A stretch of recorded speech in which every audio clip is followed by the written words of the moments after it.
Union Home Minister Amit Shahana ngarang hapta kangjebungda pangthokhiba miyam tinba thawramda phongdok lamba wafam kayagi matangda Congress Party na yaningdaba utuna paukhum pirakli ngasi BT Road ta leiba Congress Bhavan gi Resangkashing Hall da pangthokhiba paugi mifam amada MPCC gi Working President 𝗪𝗪𝗟𝗏𝗏𝗏 na hai Amit Shahana ngasi lamdam asigi puwari gi lamai amuk hana phakatuna lamdam asida thokhiba laibak thiba furuk masal gi irang kaya miyam tinba mafamda puthoktuna nainakhiba amadi Congress Party da maral Thaizin-naba honakhiba wafam kaya adu laibak thibani haiki INC gi mireb angomcha bimol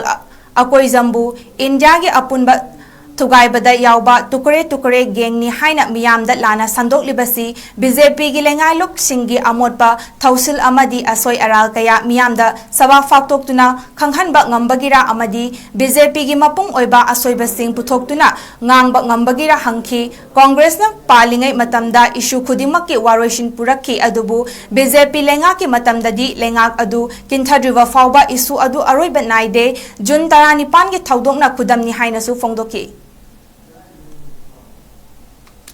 Sri Amit Shah Lambage, Union Home Minister Lamba Man, Piramba speech Karada, Ayam Sarugai Batai, Congress Party da, allegation Mayamama Tamamba, Loinana, Mitara Natram, Mani Matum the Laga, Manipurgi, Matandugi crisis, now we have a crisis, Habitai, Megitari Kun Mapandalaga, Zun Gitari, Kunitoy the Sarkiba, Tara Mangani Matunda, Laga Soida Manipurgi, Solution, Gani Hybira, Murat Sarkiba. Dagi numit chahumni hena ha tara hena leiraga la pudesu solution dila na hani man hayam bugi wakum purama loina khongoi naraga Congress khatta criticize to bugi series of speech sama pira maksad ki bisu da koina khara sedokning bane ngasi da khoi mana kaw khraba leinung da lei khraba khoi ge ironung da lei khraba ningsang bada nungai khraba thodok mamaya mama sri Amit Shah na ningsang कोई नागा कोकी चनाव सिंगी conflict मैते पांगन अने के conflict अदोगा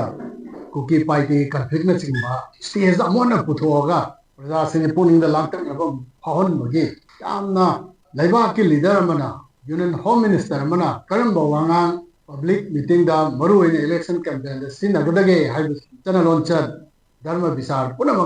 लांथोगा Manipur दा Iran सागना बगे वाकलोन Samgot Padana to Wakal Maya, Mat Piramba. I got to do sing a say, Congress in Matamda, Toki Bani, Hydra, Congress the Maral, Lak Nava, Sin by the time, Doom, Jopani.